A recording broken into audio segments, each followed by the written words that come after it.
O diretor financeiro do maior banco do planeta Terra acabou de fazer um alerta sobre uma provável bolha gigantesca no mercado de inteligência artificial. E não só ele, mas como vários agentes internos do mercado financeiro estão dando esse alerta. Talvez você já tenha ouvido falar de uma provável ultra mega bolha no mercado de inteligência artificial.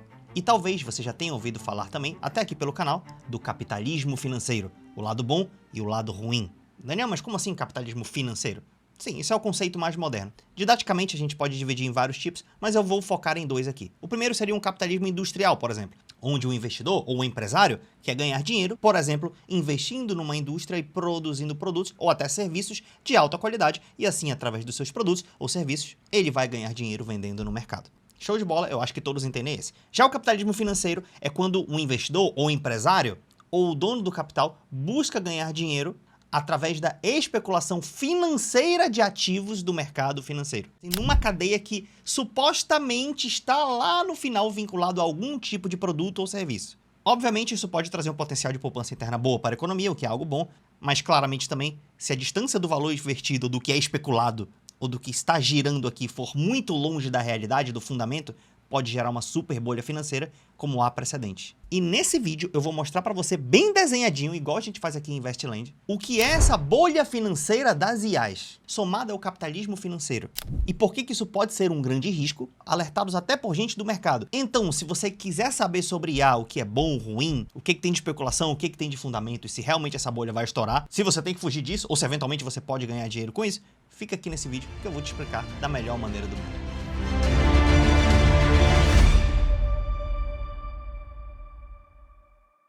Bom, aqui tá a notícia e eu não quero me resumir só a ela, porque tem muitas notícias assim na internet. Eu quero me resumir a te explicar como funcionam as coisas, tá? Daniel, e por que você usou a expressão capitalismo financeiro? Você é anti-mercado? Não, gente, eu sou do mercado, o nome do canal é Investland, eu sou um investidor. Mas eu também não vivo no mundo da maionese, né? Como muitos canais aí liberais vivem, né? Que acha que tudo que o mercado faz é 100% certo, que bolhas só existem bolhas estatais, não existem bolhas privadas, e que o mercado é Deus e o Estado é o diabo. Não, você que me acompanha aqui sabe que eu tento trazer uma discussão saudável do papel do Estado e do papel do mercado. E eu usei o termo capitalismo financeiro não por ser contra, mas para mostrar o lado bom e o ruim. Inclusive, eu quero te convidar que nos próximos vídeos que eu farei aqui no canal, eu vou trazer um pouco mais desse tema do capitalismo financeiro. Como assim? Como que ele funciona na prática? Hoje vai ter um exemplo, mas eu vou dar exemplos melhores depois. Dito isso, como que funciona um rentismo, por exemplo, a brasileira? Isso é capitalismo financeiro? Poxa, eu colocar meu dinheiro no Tesouro Selic, ficar rendendo a 15% ao ano, e muita gente, em vez de aprender a colocar o dinheiro no tesouro com essa taxa de juros alta, isso é capitalismo financeiro? Isso é ruim ou isso é bom? Além disso, Daniel, se isso for ruim, existe alguma forma de eu investir sem eu ser um rentista, sem eu fazer mal para a economia?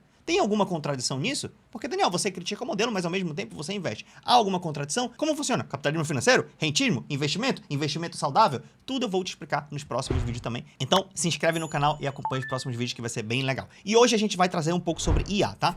Bom, nos Estados Unidos existe um grupo de empresas chamados The Magnificent Seven. O que seriam isso? São as 7 empresas magníficas. Todas elas são do setor de tecnologia e são as maiores empresas da bolsa. Eu estou falando de Nvidia, estou falando de Meta, Tesla, Amazon, Alphabet, Microsoft, Apple, e o S&P 500 não é uma empresa, ele é apenas um índice que contém as 500 maiores empresas do Brasil. É a bolsa americana, tá? A principal bolsa. E essas empresas de tecnologia nos últimos anos, elas estão crescendo absurdamente, absurdamente. Então, por exemplo, você tem uma empresa chamada Nvidia, que faz placas de vídeo, que normalmente a galera comprava antes para jogar jogos de computador e para o computador ter imagens melhores, etc. Então, por que a Nvidia e outras empresas estão crescendo? Às vezes não é nem pelo seu produto final, mas é um crescimento derivado do crescimento da IA. Como assim?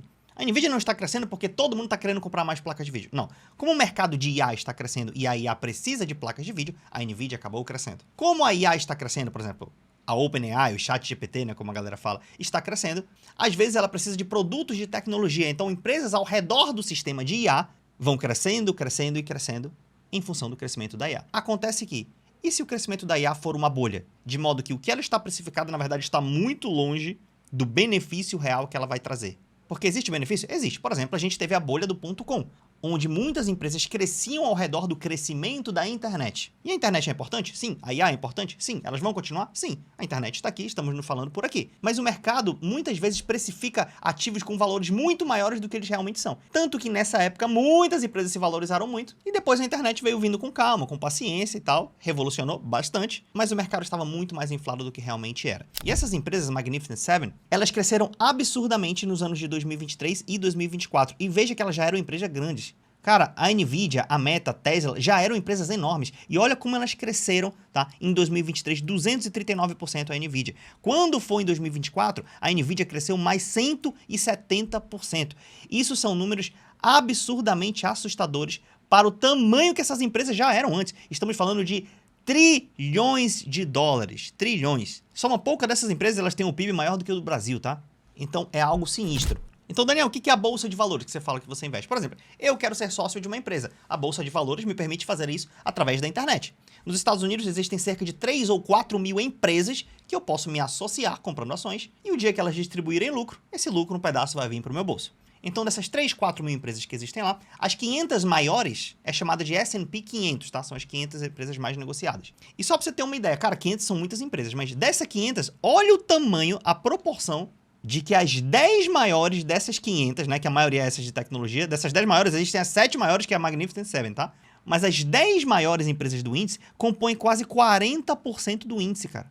Cara, é sinistro. A Nvidia, ela compõe 7,5% de todo o índice. Cara, é muito alto. E ó, esse outro gráfico vai te mostrar isso com mais clareza. Olha isso aqui, ó, as 50 maiores companhias do mundo. Olha a concentração aqui nos Estados Unidos. Olha a Nvidia aqui, gente. Pra você ter uma ideia, ó, a Saudi Aramco, maior empresa petrolífera do mundo, estatal, tá? Ela tá aqui. Cara, a Nvidia é muito maior, a Microsoft é maior, a Amazon é maior, a Apple é maior. Cara, então é altamente sinistro a concentração de dinheiro em pouquíssimas empresas. Daniel, existe um problema nessa desigualdade, nessa concentração muito alta? Se você já me acompanha, imagina que sim, né? E vou te mostrar um outro gráfico que é o seguinte, ó. O crescimento da concentração das empresas do S&P 500. Então, por exemplo, essas top 10 empresas, historicamente, Daniel, claro que elas sempre concentram maior capital, normal, elas são as 10 maiores, beleza. Mas historicamente você vê que o nível delas nunca foi tão alto. Até aqui próximo dessa, se eu não me engano, aqui foi a bolha do .com, tá? Que é a bolha da internet. Estavam altamente concentradas. Depois a bolha rompeu e ó, a bolsa caiu, baixou a concentração e etc. Agora, olha o que aconteceu aqui, próximo à pandemia, né? 2020 para cá, porque a pandemia a galera ficou em casa, no computador e etc. Depois veio logo emendando a IA. Olha a concentração das 10 maiores, em torno de 40%. Cara, isso é altamente concentrado e sinistro em pouquíssimas empresas. E aí tem um agravante, porque é o seguinte, Daniel, de onde está vindo o faturamento, a receita dessas empresas? Se a receita dessas empresas estiver vindo do cliente final, uma de cada canto, show de bola, você tem uma sustentabilidade matemática interessante.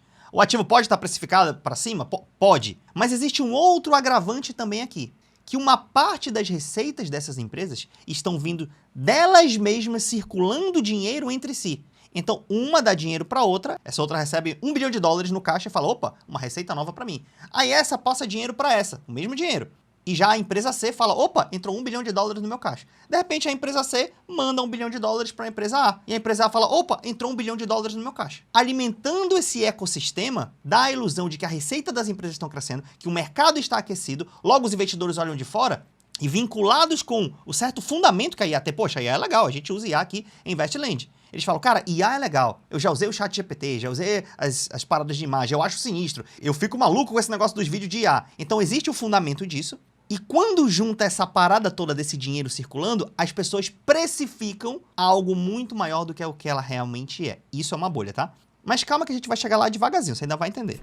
E Daniel, por que a Nvidia é o centro de tudo isso? A empresa Nvidia é o centro porque é o seguinte, ó. A Nvidia, ela faz placa de vídeo, tá? Faz outras coisas também, tá? Então, ela é a maior fornecedora de chip para IA. Então, não sei se você sabe, tá? O ChatGPT aqui, para você buscar as coisas nele ou para gerar imagem, ele precisa... Gente, eu não sou especialista, tá? Então, vou falar de um modo bem simplificado, tá? Ele precisa de CPU e GPU. CPU é como se fosse o arquiteto da obra. Ele vai lá e fala assim, ó, eu desenhei a obra. Ele pensa tudo, beleza? Essa é o que a sua CPU faz. Só que a GPU são os caras que trabalham na obra, é a equipe de obra. Elas são os músculos, são a parte física da parada que fazem a casa sair do chão e ganhar vida, tá? Então, esse trabalho braçal de uma casa, e no mundo da inteligência artificial, seriam os cálculos que elas fazem, tá? Então, a CPU pensa, ela é o arquiteto, e a GPU, ela faz os cálculos, ou seja, ela, em relação a uma casa, ela seria a equipe de obra. Como a Nvidia é a maior empresa do mundo, ela tá crescendo muito nisso. Existem outras empresas aqui também, a AMD a gente vai já falar dela também, mas você entende por que a Nvidia cresceu bastante, tá? Porque ela é a maior fornecedora de chip para IA. E IA o cara inventa toda hora. Só para você ter uma ideia do tamanho que tá a Nvidia, tá? Nvidia a gente vai comparar com bancos. Aqui no Brasil, se você pegar os bancos, eles são maiores que um monte de empresa, né? Lá, uma empresa nos Estados Unidos, a Nvidia, ela tem capitalização de mercado, valor de mercado maior do que praticamente todos os bancos juntos, tá? Gente, olha o JP Morgan aqui, ó, o maior do mundo. Esse é o maior banco, a maior instituição financeira do mundo. Olha o Bank of America. Eles não são nada, todos somados são menores que a Nvidia. Você tem noção do tamanho que está a empresa? E a pergunta é, o tamanho está condizente com a realidade, com os fundamentos ou não? Calma que a gente vai chegar lá. E aí, o que aconteceu agora? A OpenAI, que é uma das principais, ou talvez a principal empresa de inteligência artificial do mundo, ela tem anunciado parcerias que fazem sentido, mas a contabilidade dessas parcerias são altamente questionáveis, né? É uma engenharia lógica e contábil que, cara, tem muita brecha. Fora o potencial da bolha, a engenharia contábil dessas operações são muito sinistras. Então, assim, são dois problemas juntos num só, tá? Então, por exemplo, a OpenAI e a NVIDIA anunciaram uma parceria para implementar 10 gigawatts de sistemas da NVIDIA. Eu vou já te explicar o que é isso aqui, tá? E a Oracle fechou um acordo de 300 bi com a OpenAI e tal, beleza. Ó, só para você ter uma ideia. A OpenAI é uma empresa que a receita dela, vamos falar faturamento, tá? Pra você entender melhor. A receita dela é em torno de 10 bilhões de dólares, talvez feche 12 bilhões de dólares esse ano. Então, uma empresa de 10 bi. Eu falei que o primeiro acordo que a NVIDIA fechou com a OpenAI, de 10 gigawatts, é em torno de 100 bilhões de dólares. O faturamento da OpenAI é 10 bi. E a Oracle fechou um acordo de 300 bilhões com a OpenAI. Aí tu fala, Daniel, mas como assim? É 10 bi mas de receita, mas um fechou 100, outro fechou 300, como é que é? Calma. Veja que isso tudo de parecer complicado, não é, mas parecer complicado é justamente pra galera também, pra ajudar a cair na bolha, né? Vou já te explicar isso tudo. Mas entenda uma coisa, a OpenAI tem a receita de 10 ou 12 bi, e ela não tem lucro, ela opera em prejuízo. A NVIDIA tem lucro, tudo bem. Mas a OpenAI opera em prejuízo, tá? Prejuízo. Assim como a maioria do mercado de inteligência artificial. Aí, olha o que aconteceu. Vou desenhar pra você igual a Investland. Ah, tu não gosta de desenho, beleza. Mas aqui, no nosso canal a gente desenha. A NVIDIA, então, ela vai pegar um valor financeiro, tá? Esquece se é 100 bi ou 300 bi. Vamos pensar, muitos bi. Até porque tem algumas perdas no meio do caminho, mas pensa na lógica. A OpenAI, ela precisa de quê? De data centers. Daniel, o que é data centers? Ela precisa de um lugar que tem um monte de computadorzinho lá. Nesses computadorzinhos, eles estão fazendo processamento para inteligência artificial. Tu quer ficar gerando imagem? Tu quer ficar gerando texto? Em algum lugar, esses computadores precisam existir fisicamente, beleza? E são nos famosos data centers. E a OpenAI, ela precisa de cada vez mais data centers. Faz sentido? Faz sentido. Então a NVIDIA, ela vai lá e faz o seguinte, ela fala, ó, OpenAI, vou te mandar uma grana aí para ajudar você a construir data centers. Fala, beleza, beleza, isso é legal? Legal. Só que aí, a OpenAI, por sua vez, ela faz o seguinte, ela vai lá numa empresa chamada Oracle, que já faz data centers, e a OpenAI fala, cara, eu não preciso construir os data centers. Eu vou pegar esse dinheiro, mandar para a Oracle, e a Oracle aumenta o número de data centers dela. Eu faço um acordo lá com a Oracle, etc. E aí, poxa, ela faz essa capacidade para mim, eu fico aqui só fazendo os softwares de IA, etc. E a Oracle processa para mim. Beleza? Beleza. Só que esses data centers são computadores. Dentro desse computador, lembra que eu te falei qual é a parte mais importante do computador para IA? É a GPU, placa de vídeo, como alguns falam, né? E você lembra quem é o maior fornecedor de placa de vídeo de GPU do mundo? NVIDIA. Então a Oracle, esses computadores que ela vai criar e que ela vai botar no data center dela, precisam de placa de vídeo. E a Oracle não fabrica placa de vídeo e nem a OpenAI. Logo, o que a Oracle vai fazer? Ela vai lá na NVIDIA e compra placas de vídeo. Só que aqui tem um raciocínio interessante, porque o dinheiro que a NVIDIA ganhou da placa de vídeo, que a Oracle está comprando, na verdade veio da OpenAI, que na verdade veio dela. Então, isso aqui é um efeito circular, tá? Não sei se você já viu aquele episódio que o Chaves compra churro dele mesmo. E aí, ele tá lá na banca de churros, aí ele fala assim, ó, ele chega e finge que é o Chaves cliente. Ele fala assim, olha, eu tenho 5 reais. Aí ele fala assim, Chaves vendedor, você pode me dar um churros? Aí o Chaves vendedor fala assim, ah, claro. Tudo bem. Aí o Chaves vendedor pega os 5 reais, pega os churros e dá os churros pro Chaves cliente. Então o Chaves vendedor tá com 5 reais aqui. Aí o Chaves vendedor fala, poxa, eu poderia comprar um churros, né? Aí ele volta pra esse lado e fala assim, ó, agora eu vou ser cliente, porque eu tenho 5 reais. E aí ele chega na banca e fala, olha, eu queria um churro de 5 reais. Aí ele se transforma em vendedor de novo. Ah, claro, me deu os 5 reais, tá aqui mais um churros. No final, com os mesmos 5 reais, todos os churros vão embora. Então é mais ou menos isso que aconteceu no episódio do Chaves. Daniel, mas a economia, ela não funciona assim, em compras circulares? Em uma escala muito, muito, muito grande, a economia funciona assim. Você tem 1 zilhão de empresas que estão trocando dinheiro uma com as outras, baseado numa demanda real, e que no final, se tu tirar o dinheiro, as empresas estão trocando produtos. O dinheiro é mais ali um lastro de confiança, né? Uma unidade de troca.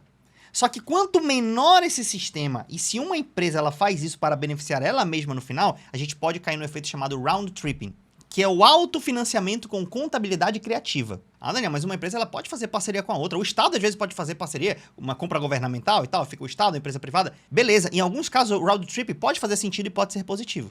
Mas em outros não, e eu vou diferenciar isso para você. No caso aqui, a gente vai ver o que aconteceu a posteriori para a gente tentar imaginar se isso é algo positivo ou negativo. Dá uma olhada. Quando esse processo aqui começou, tá? E não só... Gente, isso não tá acontecendo só aqui não, tá? A OpenAI tá fazendo isso com a AMD, a NVIDIA fez isso com uma outra empresa, não me lembro o nome da empresa, inclusive. Cara, tá rolando isso entre várias empresas. Elas são clientes delas mesmas, tá? E quando isso aconteceu, dá uma olhada nas ações da NVIDIA, né? A explosão que eu falei para vocês. E dá uma olhada nas ações da Oracle. Mas olha as ações da Oracle aqui nos últimos 6 meses, tá? Quando chegou aqui por volta de setembro, outubro, quando foi anunciado o acordo, ela cresceu bastante. E nos últimos 6 meses, só com essa sondagem, essas possibilidades, ela cresceu mais de 100%. Gente, uma empresa do tamanho da Oracle crescer 100% em 6 meses. Das duas, uma. Ou é fundamento, ou 2, é especulação. Ah, Daniel, mas agora não tem fundamento. Tá, mas assim, o fundamento, vou abrir um parêntese. O fundamento, ele pode ser um fundamento futuro também. Tem empresas que operam em déficit, o mercado precifica ela a valores mais altos, e agora elas não dão lucro, mas no futuro vão lucrar. E no futuro, quando elas lucram, justifica-se todo esse aumento que ela teve antes. Então, nem toda alta precificação do mercado é bolha, tá, gente? Beleza? Inclusive, eu sou a favor disso para o investimento estatal também. Nem todo déficit do Estado é ruim. Se você fizer um déficit para investimento, no futuro, o lucro, o retorno que esse investimento do Estado vai trazer, vai criar um fundamento para a economia, tá? Só que aqui a gente está falando de ativos que são negociados na bolsa, que o cara pode entrar e comprar. E rola especulação direto aí, tá? Então vamos lá. A OpenAI, ela não tem ações, ela é uma empresa de capital fechado, tá? Mas assim, existem as contas que se fazem para estimar o tamanho delas. Então hoje ela está estimada em 500 bilhões de dólares de tamanho. Gente, um ano atrás ela era 100, 150 bi de dólares. Olha aqui 2023, 29 bi, ela foi para 500 bi de dólares. Você fala, Daniel, mas ela tem esse tamanho, ela fatura 10 bilhões ao ano, 10 bi. Ou seja, o valuation dela, ou seja, valuation é quanto ela é avaliada, é 50 vezes maior do que a receita dela. 50 vezes é algo muito alto. Fora que é o seguinte, ó, imagina que tu tem uma empresa aí, fatura 1 milhão, né? Fala assim, pô, minha empresa fatura 1 milhão ao ano. Fatura, não é lucro, tá? Fatura 1 milhão ao ano. Aí alguém quer comprar a tua empresa, tu fala assim, quer comprar por quanto? Aí tu fala, 50 milhões. Pô, 50 milhões, uma empresa que fatura 1 milhão no ano. Vai demorar 50 anos para ela, se ela manter o faturamento, né? Tá? Aquela OpenAI prevê que vai crescer. Mas assim, vai demorar 50 anos para com o faturamento eu recuperar os 50 milhões. Só tem um problema. Faturamento ou receita não é lucro. Se tu tá comprando uma empresa, tu tá querendo lucro. E quanto que é o lucro da OpenAI? Não existe, ela dá prejuízo agora. Então, cara, ela tá 50 vezes maior, não é do que o lucro, porque ela não tem sobre que a receita, o faturamento todo. Ela dá prejuízo e para essa conta fechar no futuro, ela tem que crescer tanto, que ela dê bastante lucro por muito tempo e aí pode compensar. A questão é, será que compensa? Será que é uma bolha? Não, calma que a gente tá indo passo a passo. Quando foi agora, a OpenAI também fez um acordo com a AMD, 6 de outubro de 2025. Gente, isso aqui é fresquinho, tá? Ela fez mais um acordo circular aqui com a AMD. A AMD, não sei se você lembra, empresa de chip também tá aqui, ó. Uma das maiores do mundo também, bem menor que a NVIDIA, é claro. E o que é isso? Chip para IA, tá? GPU.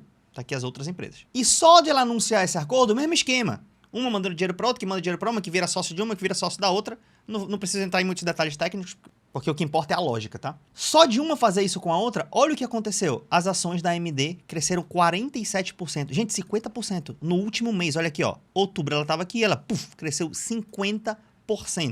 Então, qual a alegação e o que muita gente está falando? Você pega um dinheiro e você fica circulando ele baseado em algo que tem lastro? Tem. A inteligência artificial é muito legal. Vai mudar a vida? Vai.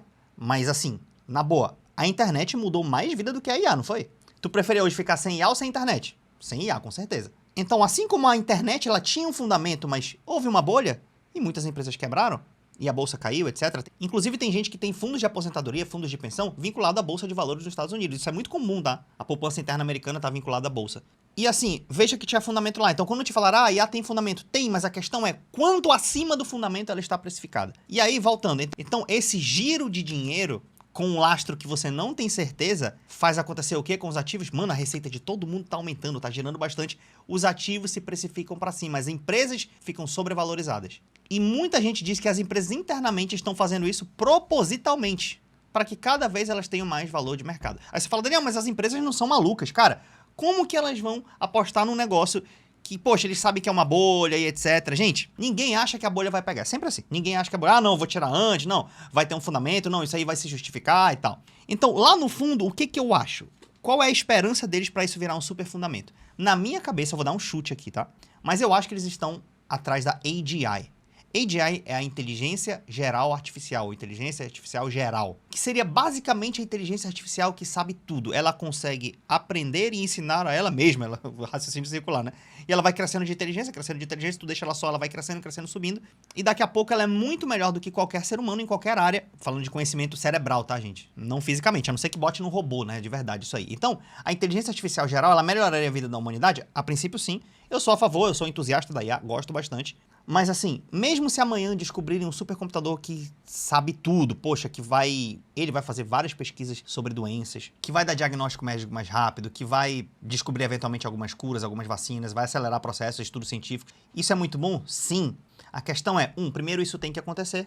E 2, será que o nível de mudança na humanidade justifica essa precificação extremamente alta? Porque a internet mudou a humanidade e nem ela estava bem precificada. Além de tudo, o fundamento ele não vem de uma vez, né? Ele não chega, pô, fundamento, agora o mundo mudou. Ele vai vindo, vai melhorando com o tempo, igual a internet, foi melhorando 3G, 4G, 5G, 6G. Mas essa injeção de capital, normalmente, ela vem muito rápido no mercado financeiro e, às vezes, ela não se realiza no curto prazo, a galera começa a liquidar as posições, de pouco em pouco a bolha vem vindo, quando, de repente, ela estoura de uma vez. Então é algo que pode estar acontecendo, tá? Toda bolha é a promessa de algo grandioso que você não pode ficar de fora. Toda bolha é isso. Ah, cara, IA... Toda bolha é isso, tá? Ela tem fundamento na realidade? Sim, a internet é a realidade, a IA é a realidade. Mas é chamada de bolha por quê, então? Porque a realidade não é tão valiosa quanto a precificação da realidade. Esse é o conceito de bolha, o conceito próprio, inclusive, tá? E você quer ver uma coisa interessante? Se um dia essa bolha estourar, assim como outras bolhas estouraram, uma parte da galera da cartilha mais liberal, mais anarcocapitalista, vai achar um jeito de culpar o Estado. Não, porque a culpa da crise de 29 foi o Estado. Não, porque a culpa de não sei o que, da bolha tal, foi o Estado. Então, o cara vai tentar criar uma narrativa de como o Banco Central e o Estado fizeram para criar essa bolha, tá? E aí o que acontece? Se isso acontecer, não sei se vai, tomara que não aconteça essa bolha e que os ativos sejam precificados dessa maneira, com fundamentos e tal. Mas se acontecer, adivinha quem vai lá salvar? Você vai ver que o Estado vai salvar outra vez. E aí os caras vão ficar falando, ah, mas se o Estado não tivesse ajudado, o mercado teria se ajustado mais fácil sozinho e seria melhor. Então, é uma discussão eterna. Mas e você? Você acha que a gente está vivendo uma bolha ou não? Você está investindo nos Estados Unidos? Está esperando a bolha estourar? E se a bolha estourar, será que o dólar não vai subir muito também? Será que vai para 8, 9 reais? O que você está fazendo com o seu dinheiro? Eu fiquei nessa curiosidade. Fala aqui comigo nos comentários que eu quero saber a tua opinião. E ó, fica ligado nos próximos vídeos se tu gostou dessa história do capitalismo financeiro, dos investimentos e tal, trazendo essa visão mais moderna de alinhamento do Estado e do mercado, você pode ter certeza que os próximos vídeos serão muito legais. A gente se vê no próximo vídeo de Investland.